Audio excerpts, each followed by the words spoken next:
নমস্কার বন্ধুরা, আমাদের চ্যানেলে স্বাগতম। ডিএ নিয়ে একটা গুরুত্বপূর্ণ আপডেট। তো বন্ধুরা, ডিএ নিয়ে এই মুহূর্তে গুরুত্বপূর্ণ আপডেটটি হচ্ছে সরকারি কর্মীদের জন্য সুখবর। পুজোর আগেই 3 কিস্তিতে বকেয়া ডিএ মিলবে। তো বন্ধুরা, ডিএ সংক্রান্ত আপডেটটি নিয়েও স্টেপ বাই স্টেপ আলোচনা করব। তো অবশ্যই আপনারা ভিডিওটি স্কিপ না করে অবশ্যই পুরোটা দেখবেন। তো তার আগে বলে রাখি, যে সকল বন্ধুরা আমাদের চ্যানেলে নতুন, আমাদের চ্যানেলটির পাশে সাবস্ক্রাইব বাটন, সাবস্ক্রাইব করার পর পাশে যে বেল আইকন সেটিও প্রেস করবেন। লেটেস্ট ভিডিও আপডেটগুলি সবার আগে পেয়ে যাবেন। দেখে নেব আজকে ডিএ সংক্রান্ত গুরুত্বপূর্ণ আপডেটটি। তো বন্ধুরা, অবশেষে সরকারি কর্মীদের জন্য বিরাট বড় সুখবর আসতে চলেছে। বকেয়া মহার্ঘ ভাতা দেওয়ার বিষয়ে ইতিবাচক পদক্ষেপ গ্রহণ করেছে সরকার। এই নিয়ে সংশ্লিষ্ট রাজ্যে অর্থ দপ্তর জানিয়েছে 3 কিস্তিতেই বকেয়া ডিএ দেওয়া হবে রাজ্য সরকারি কর্মীদের। তো বন্ধুরা, খুবই গুরুত্বপূর্ণ আপডেট। তো বন্ধুরা, আমরা সকলে জানি পশ্চিমবঙ্গের সরকারি কর্মীরা কেন্দ্রীয় হারে ডিএর দাবিতে শহীদ মিনার চত্বরে এখনও পর্যন্ত আন্দোলন চালিয়ে যাচ্ছেন প্রায় 1 বছরের বেশি সময় ধরে। কিন্তু মুখ্যমন্ত্রী, অর্থমন্ত্রী, রাজ্যপালকে বারংবার চিঠি দিয়েও সেই চিঠি সুরাহা এখনও পর্যন্ত হয়নি। এমনকি তারা দিল্লির যন্তর মন্তরও বকেয়া ডিএর জন্য ধর্ণা দিয়ে এসছেন, কিন্তু তাতেও কোনো সুরাহা হয়নি। মুখ্যমন্ত্রী বারংবার বলেছেন কেন্দ্রীয় সরকারের ক্ষেত্রে ডিএটা হচ্ছে বাধ্যতামূলক, কিন্তু রাজ্যের ক্ষেত্রে ডিএটা হচ্ছে ঐচ্ছিক বিষয়।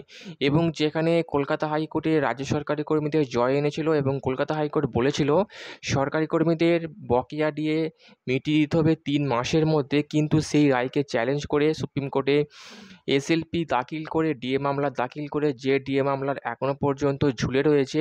এবং লোকসভা ভোটের পরবর্তী সময় আমরা দেখেছি ডিএ নিয়ে সরকারের নানা রকম পদক্ষেপ গ্রহণ করতে, সরকারি কর্মীদের ক্ষোভকে প্রশমিত করার জন্য সরকার নতুন চিন্তাভাবনা শুরু করেছে। এবং যেখানে কেন্দ্রীয় সরকারের তরফ থেকে বাংলাকে প্রচুর পরিমাণে টাকা দেওয়া হয়েছে, সেই হিসেব দিক থেকে দেখতে গেলে বিশেষজ্ঞরা মনে করছেন ডিএ নিয়ে এবার সরকারি কর্মীদের মন পেতে সরকার নয়া ফাঁদ পাততে পারে। সেই জন্যই তো বন্ধুরা এই আপডেটটি উঠে এসেছে, যেখানে বলা হয়েছে যে সরকারি কর্মীদের মন পেতে 3 কিস্তিতে বকেয়া ডিএ মেটানোর নতুন চিন্তাভাবনা শুরু করেছে রাজ্য সরকার। এবং এই আপডেটের মধ্যে উঠে এসেছে দীর্ঘদিন ধরে বকেয়া ডিএর দাবিতে সরব হয়েছিল রাজ্যের সরকারি কর্মীরা। কয়েক মাস আগেই এই রাজ্য আরও 1 দফায় মহার্ঘ ভাতা বাড়িয়েছিল। তো বন্ধুরা, আমরা সকলে জানি পশ্চিমবঙ্গ সরকারি কর্মীরা 14% হারে এই মুহূর্তে ডিএ পাচ্ছেন, যেটা গত কয়েক মাস আগেই বৃদ্ধি করা হয়েছিল। কিন্তু বকেয়া ডিএ মেটানোর বিষয়ে রাজ্য সরকার কোনো পদক্ষেপ গ্রহণ করছিল না। এই পরিস্থিতিতে রাজ্য সরকারি কর্মীদের মধ্যে ক্রমেই অসন্তোষ বাড়ছিল। এই আবহে এবারে কর্মীদের মুখে হাসি ফুটিয়ে বড় পদক্ষেপের সিদ্ধান্ত নিয়েছে অর্থ দপ্তর।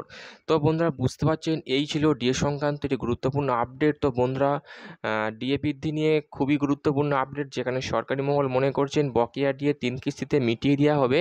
এর ফলে সরকারি মহলে খুশি হাওয়া বইছে। তো বন্ধুরা, এই আপডেটটি আমরা পেয়েছিলাম নবান্ন সূত্র মারফত, নিউজ পত্রিকা সূত্র মারফত। তো আপডেটটি শেয়ার করলাম। তো কেমন লাগলো অবশ্যই কমেন্ট করবেন, লাইক করতে ভুলবেন না। পরবর্তী আপডেট পাওয়ার জন্য আমাদের চ্যানেলটিকে সাবস্ক্রাইব করে রাখবেন। থ্যাংক ইউ বন্ধুরা ভিডিওটি দেখার জন্য।